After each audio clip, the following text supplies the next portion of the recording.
Our next session is entitled Exploring Death in Salok Mahala Noma. Jasleen's session, introduction for the session Exploring Death in Salok Mahala Noma, is that she will explore some of the major themes of Guru Teghbahadar Sahib's bani, as it's contained in the Guru Granth Sahib. So I will welcome Jasleen Kaur to join us here today. Jasleen Kaur is one of the instructors here for Sikhi 201 at Civic. Jasleen and I also met at Civic. And this is something that you will notice that is quite a theme that many of us on our facilitation team have come together because of Civic and turned in these connections that are, well, they will last a lifetime for sure. I can see that. And many of you, as you join Civic as well, will have the same experiences. You will find friends from all over the world, and it makes this entire global place just a little bit closer.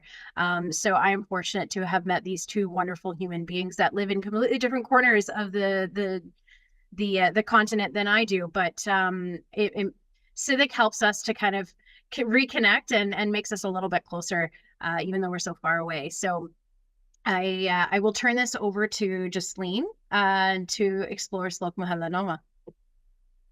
Thanks, Anu. So today I thought we could talk a little bit about Salok Mahala Noma. It's one of Guru Teghbahadar Sahib's most popular compositions.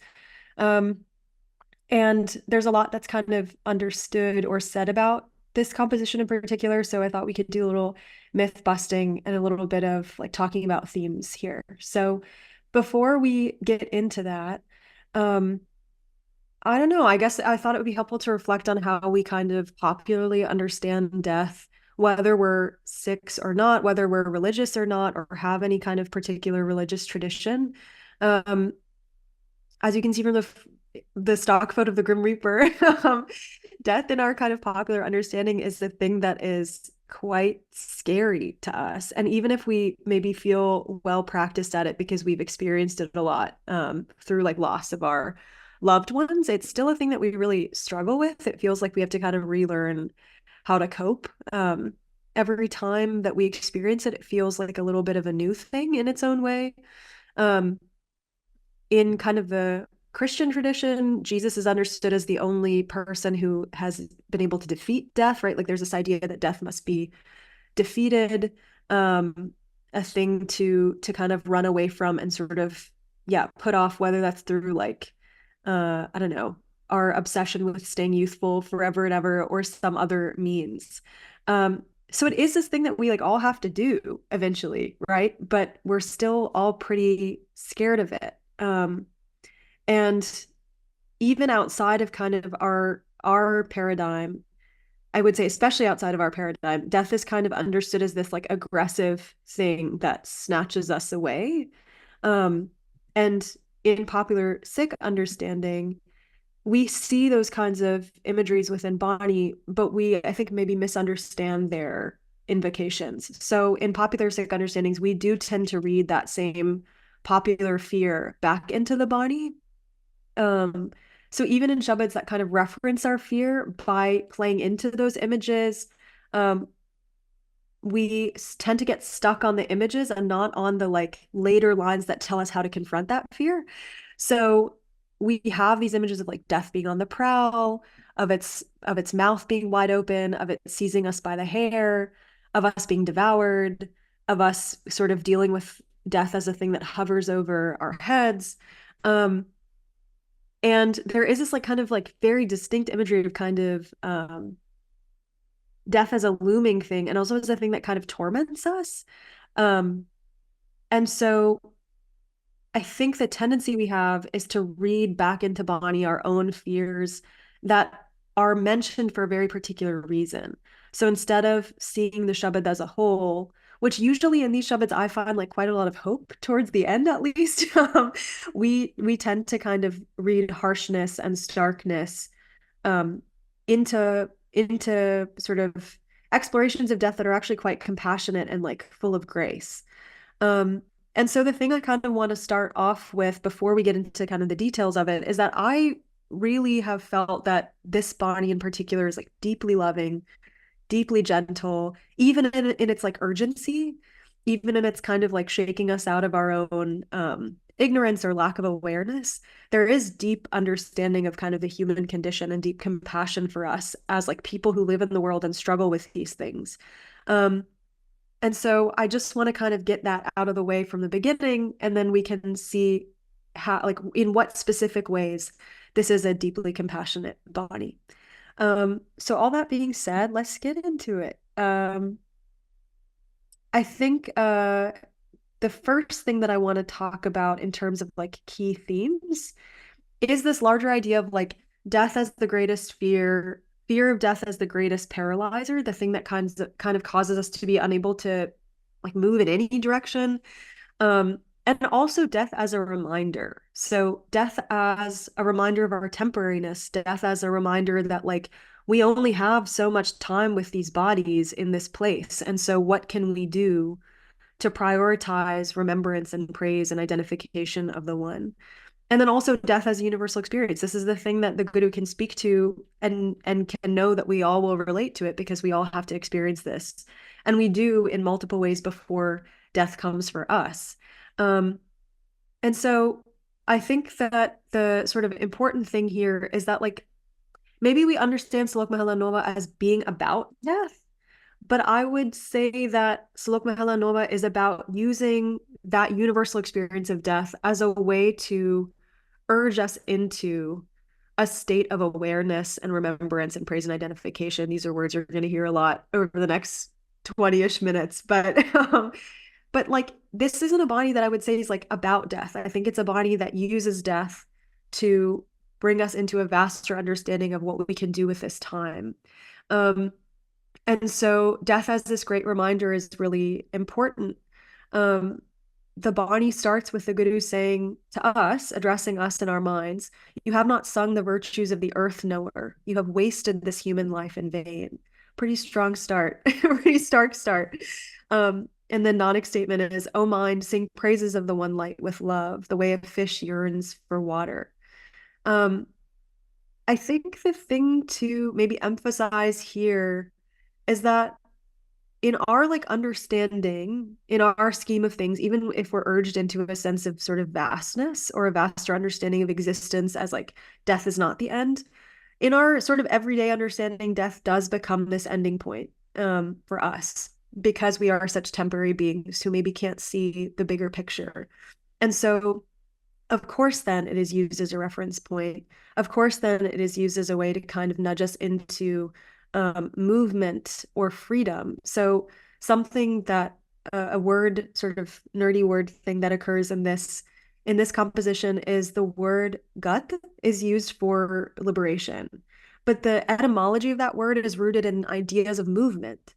And so the Guru is kind of nudging us into movement, into not being paralyzed by our own fears. And I think the other thing that I wanted to say about this particular first stanza is the imagery of like a fish yearning for water is really beautiful to me, and something that I think about a lot, because a fish is in water, a fish is surrounded by water, immersed in water.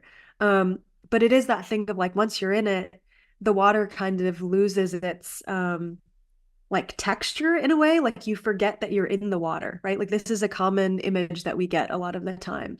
And something that I kind of understand from that image is that like we are so like in the space of IkOankar, like IkOankar is permeating everything. We are surrounded by this presence, but we don't seem to be able to feel that presence all the time. And so how do we learn to yearn for the one that is always around? How do we kind of come to a state of awareness enough that we can sort of extricate ourselves from the things that cause forgetfulness and really like long for feeling that presence that we know is constantly there. So before I get into other sort of key themes, I wanted to talk a little bit about a few poetic devices that I think really drive home this kind of compassionate tone that I was talking about in the beginning. The Guru uses a few sort of techniques, if I can call them that. There's constant self-address, which automatically softens the lines. It is like, "Oh mind, is one of the common addresses that happens throughout this composition. And um it's not always like pointing the finger at somebody else. The Guru's kind of using that self-introspection to show us how to introspect. And there is a repetition, like a rhythmic repetition of this address. The mind is addressed, the self is addressed. Sometimes we're addressed as the friend, sometimes we're addressed as like the crazy one or the mad one. And that kind of rhythmic repetition, I think, creates a little bit of maybe it softens the starkness of these lines. And I would say that the starkness of these lines is less about the Guru's tone and more about what we read into these lines, because we know these things to be true on some level, but we are stubborn and we ignore these realities. The other thing that the Guru does quite a lot here is kind of takes us on a non-linear journey. So in addressing the mind, in addressing the being, the self, the friend, the crazy one, the like loving addresses of us that we might find like reminiscent of like a parent addressing their child, there is also this like kind of non-linear movement through what we are being urged towards. And so the way that I can kind of explain that is like going up the mountain and then coming back down, kind of taking us all the way up the mountain to say, like, this is where you could be if you invest time and effort and discipline and devotion in this practice, in forming a relationship with the one through remembrance, praise, and identification. But in case you can't quite get there yet, like, let me turn around and see where you're at and then tell you where to start. That's the best way I can kind of say that. Maybe that's like too casual, but there is this idea that like we can take small steps forward, and that's constantly emphasized. The Guru really brings in the kind of the physicality of praise and remembrance and identification as a way to show us where we can begin with these like literal bodies, right? So like listen with the ears, praise with the tongue, right? Like there's such physicality to that guidance. And it's because like that's the simplest sort of way to start. Even if your mind isn't quite there yet, can you get into the habit of engaging in praise and remembrance and identification through these like really physical things? And then what will happen internally is that you can start to go up that kind of mountain, to continue to use that imagery. So I find all of that really like soft and compassionate. It really feels like we talk about like the Guru as our guide or as our coach or as our mentor or as our teacher, right? Like we use all these words all the time. This is a composition where I like really feel like I'm kind of being like held by the hand and like kind of guided up this path. And even if I'm like, it's too hard, the Guru's like, okay, let me just come back down and show you what you can do and what is possible. So like, I'm going to take you up to show you what is possible, that you have this potential. And then I'm going to come back down and meet you where you're at so that we can like do this together. I find it like so, so beautiful and so understanding kind of the human condition at large. And so, so as you probably have guessed at this point, because I've said these three words together so many times, this is one of the large themes in this composition, is like engaging in praise, remembrance, and identification. How do we do that? What does that look like? And what are the ways that we haven't been doing that? So in this first stanza, which I have already read to you, the Guru begins with this reminder that like life is happening, time is passing, these bodies are temporary. Now is the time, like here and now is the time to sing praises of the one light, to be that fish who is both surrounded by water and immersed in it and sustained by it, who also is able to remember that the water is there, to seek that feeling of awareness that the water is there. And so how do we consciously kind of remember the presence of the one is kind of a question that I am brought to when I read this first stanza. How do we like take inspiration from the fish, if I can say that, and make our praise of the one light so constant, something that we are so immersed in? How do we get our minds to kind of focus on that presence in a way that is experiential and not just like logical? When we are without our source, without our root, and when I say without, I don't mean like actually literally without, because we know that separation is illusory. But when we don't feel that connection to the one, when we don't feel that connection to our origin, it's like we are dying, right? This is a metaphor that we constantly hear in Bani, that when I don't remember you, when I forget you, I'm dead.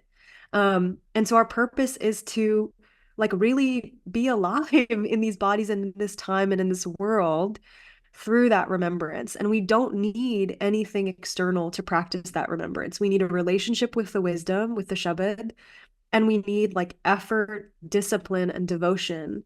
And it all starts in these like physical ways through the tongue, through the ears, through the throat, through singing. And the kind of beautiful thing about that to me is like, I think a lot about the context of the Guru's time, where like so much of people's relationships with the divine was about like middlemen and like paying the right person the right amount of money to do the right ritual at the right time with the right sort of accoutrement. And this is like, I mean, it's destroying all of that, right? It's subverting all of those ideas. And it's like, all you got to do is like use this body that you have to engage in this kind of singing, in this kind of praise, in this kind of identification. Nobody can stop you. You've got these things built in. So how are we using those gifts from the creator that are these bodies? How are we using these mouths, these ears, these tongues to engage in praise? Or even like, I don't know, praise looks like all kinds of things. How do we praise? By serving with these hands, with these feet, with these like bodies at large. And so I think like a huge thing for me in understanding this composition is that like the themes of praise and remembrance and identification, I think if you talk about them enough, they start to like, maybe they start to lose meaning or something, but they're so powerful. Like this idea that you can engage in these things and have such an intimate and personal relationship with the one from whom you come is so revolutionary.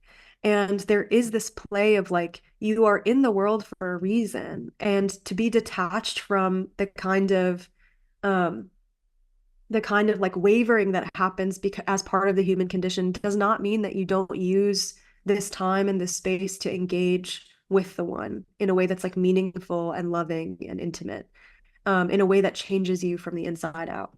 And so there's a few more stanzas on praise and identification. So the Guru says, you know, we keep accumulating all these things. The body accumulates riches, wealth, and comforts, beautiful residences. We like run after all these things because we are very much like humans in the world, right? We kind of collect things. And when we collect things, they give us maybe a temporary sense of comfort. But the Guru is urging us to remember that all of those beautiful things are themselves part of the beautiful one. So the other thing I really like about, I don't know if I can say like about, but the other thing that really sticks out to me about this composition is the like intense use of eulogy. So the Guru is bringing in all kinds of names and attributes of the one as a way to kind of, I think, give us sort of threads to pull out of like, okay, how do I relate to IkOankar as the beautiful one? How do I relate to IkOankar as the steady one, as the one light, as the like emancipator of the fallen, right? Like there's all these different names and attributes that we can really relate to. And they kind of give us a more colorful and like vivid picture, not literal picture, of the one that's more that has more depth and more complexity and more nuance. It brings us more depth to that relationship that we're seeking to kind of cultivate with the one. So anyway, so I think the thing that's really beautiful about this first stanza on this page, stanza 8, is that like even in invoking the beauty of like the physical and the temporary world, the Guru asks us to vastly sort of zoom out and understand those beautiful things as themselves part of the beautiful, charming one. And I think that recentering of like, yes, be in the world, be a human, you know, seek comforts, sure, but do you connect those things to the one that you ought to be remembering? Like, are you in the world just accumulating things and feeling empty? Or are you in the world, sure, experiencing like the joys of life, while also understanding like where they come from and being in gratitude to the one from whom they come? So I think that like play is really beautiful and brings us back into a sort of rootedness in that source that we were talking about before in IkOankar. So that's really something I wanted to talk about. I think like part of this is also that like when we are humans in the world, we not only accumulate, but we are so afraid of like losing what we have accumulated, whether that's like power or wealth or our relationships. And so if we can understand that like bigger picture a little better, if we can understand the ways that we can identify with the one, even as we're humans in the world, we start to lose that sense of fear too, that fear of loss. Like fear of death is the biggest fear that we struggle with, but also we have so much fear of loss, so much fear of like the things attached to our own understanding of like selfhood. Like, who am I without my family? Who am I without my things? Who am I without my job? Who am I without my authority? Who am I without my power? Right? Like, those are all the things that we worry about. When people start to come to the end of their lives, they wonder about the legacy that they will leave through their family, through whatever work they've done in this world, right? Like, this is a human sort of part of the human condition too, is that we're constantly worried about like whether or not people will even know we were here. And so all of that fear can be kind of evacuated from our bodies, from our minds, if we start to cultivate a relationship with the one through praise, through identification and remembrance. I think like part of this too is that like there is this towards the last stanza, singing praises of the virtuous, or of the virtues of the earth knower, is really important because we have this on the tongue again. So this is stanza 21, right? So that thing that I was saying earlier about coming up the mountain and then coming back down to like the very physical to show us where to start, it's happening here too. So sing the praises of the virtues of the earth knower with your tongue. Listen to the identification of the one light with your ears. That's all quite like straightforward guidance. And that isn't to say that that's the ending point, but if we are overwhelmed with how to like extricate ourselves from all of our entanglements, if we are overwhelmed with like, where do I even start? What if it's too late for me? The Guru is like constantly telling us that we can start quite simply. And we can kind of trust that like things will change for us if we engage in those like simple sort of pieces of guidance and see where they take us. I've kind of touched on the human condition just by nature of trying to explain the other themes, but I really think it's important to understand that Guru Teghbahadar Sahib, because we talk about Guru Teghbahadar Sahib as like being quite detached from the world, I think we maybe misunderstand that as like maybe like a classical sense of detachment, like don't participate in the world, don't engage with being a human in the world. And that's not really the case at all. Like Guru Teghbahadar Sahib is quite clear on understanding the nature of what it means to be alive in the world, and is quite sort of compassionate and gentle with how they're like urging us to get out of that. So the Guru says, "O being, wealth, spouse, and property, do not believe them to be your own. Nanak signature, understand this as the truth, that none of these is your constant companion." And then the second example that I have from stanza 39 is, "Many efforts were made for comfort, but none were made for suffering. Both happened in accordance with the will. Listen, O mind," Nanak's statement, "listen, O mind, everything happens within the will of the one light." So the Guru is understanding that like these are the ways that we've spent our time here, but we have to know, we're kind of being urged to understand that none of these things will go with us. This is a misunderstanding that we have. And maybe we worked hard for all of it. Maybe we put in a lot of effort in these relationships, in these assets. Maybe we did certain things, sacrifice certain things for these accumulations. Maybe our indulgence increased. Maybe at some point we thought all this would be ours forever. Maybe we thought we could kind of outrun our temporariness. But the reality is that we've forgotten that if any of these things were truly ours, we would take them with us when we go. And we know from our experience with all of the other sort of manifestations of death in our lives that nothing goes with us when we go. So this is a thing that we know, like logically, but it's really hard to kind of emotionally understand that and then act accordingly. And I think the thing I wanted to stress here, again, just kind of a little bit of myth busting about like what it means to be detached. Um, I don't think the Guru is saying we ought not to have relationships. I don't think the Guru is saying that we ought not to put effort into striving for success or striving for comfort in this life. I do think the Guru is saying that we must not be a kind of like caged bird. I don't know if you know this like image, but like the caged bird starts to lose a sense of the fact that they're caged. They become quite comfortable in their like in their cage, right? Like this gilded prison. And so we must not like lose sense of the things that bind us, basically. We must not become so comfortable that we don't have a sense of all the ways that we are in pain.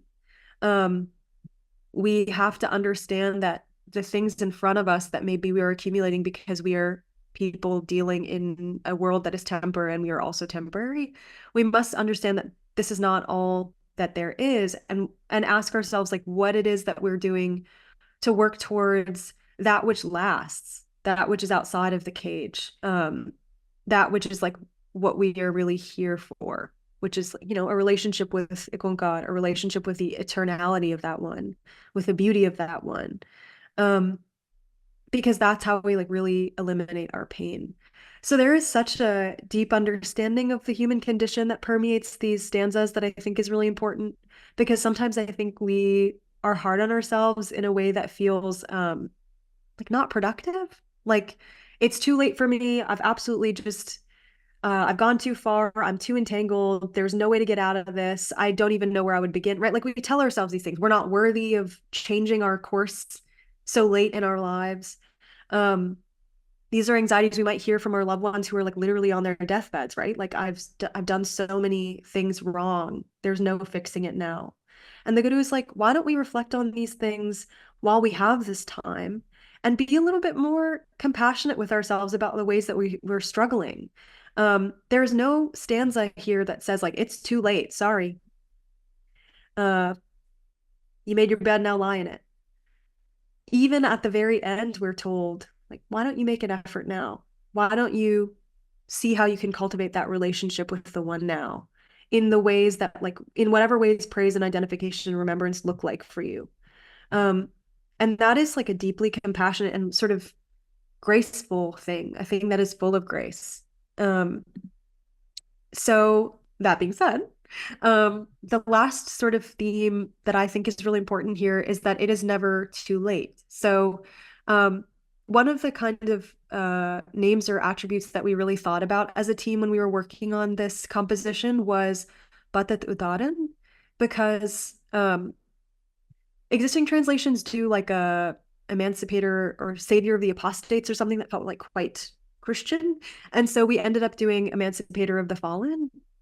But even in this one stanza, look at stanza 6. Dearest one light is the emancipator of the fallen, the dispeller of fears, and the helper of the helpless.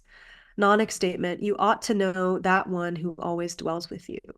Like if that's not the most kind of empowering and compassionate and like full of grace thing that we can be told, I don't know what is, right? Like even if we feel like our lives have come to an end, even if we feel like it's too late for us, that we can't course correct, it is simply not too late. There is always room for grace. And we're told that pretty early in the composition. The one light is with us forever and ever, is always accessible to us. The one light's grace is always accessible to us. It's just a matter of whether or not we feel it. We are not alone. We might not take any of these worldly relationships with us when we go, but we're certainly not alone. We do not have to struggle through this alone. The one is the one who takes care of us, is the father and mother of everyone, is the parent of everyone, is able to destroy all negativities within us, is able to kind of lift us out of our own state of being fallen, right? Like the Udaran is an interesting word because it's not just like emancipator. There's like this imagery of being lifted because of the etymology. There's this imagery of like being lifted up. It's not just that we are being caught, it's that we're also being kind of raised and empowered to walk this path even when we feel like it's too late. And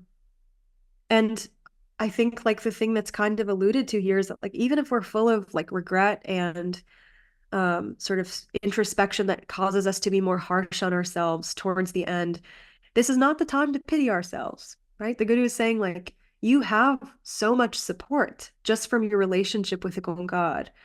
Are you feeling that? Are you accessing that relationship? Are you asking for help? Um, I've said this before, but I think like a lot of times we become um, quite stuck in our heads about even asking for help, where it's like, I'm not even worthy enough to like come to the sanctuary of the one and ask for them to help me. Um, and the Guru is kind of urging us out of that kind of way of thinking, to understand that like these things are always possible. And it's a matter of like, are you going to commit to this no matter how late it might feel? And are you going to ask the one who can help you more than anybody else, the only one who can help you, for help, for support? I know I'm running out of time, so I'll try to be quick with these last two, but there's like one thing that I think illustrates this "it's not too late" idea really beautifully, which is the way that the body of a dog is mentioned in two of these stanzas in the composition. So in the first one, and they're back to back. So in the first one, the Guru says, "In the mind of which the being, the devotion of Bhagwan is not, non-signature, consider that being's body as that of a pig or a dog." So the Guru uses this imagery of the dog in the first of the two stanzas, in stanza 44, to illustrate like a negative state of being. This dog is consuming filth, is wandering, is begging, is never satiated, is without remembrance. This is who we are when we can't pull ourselves out of our pride and our attachment and our ego. And we become animalistic. We become stubborn and willing to consume anything, ravenous in our consumption, never satisfied, right? Like this is the image that's being constructed. We wander, we are lost, we're full of aggression, we're like begging, and we're always hungry for more. But the very next stanza, the Guru uses that same imagery of the dog and says, "Just as a dog always at all times does not leave the house of the owner, non signature, in this way, sing praises of the Hari, become single-minded with focused consciousness." So the hope here is that like complete switch. That animal illustration hasn't changed, but the behaviors of the animal have. The body that has been trained does not wander, does not stray. The body that has been trained dwells with the one light, feels the presence of the one light, and never leaves that feeling, is always immersed in that feeling.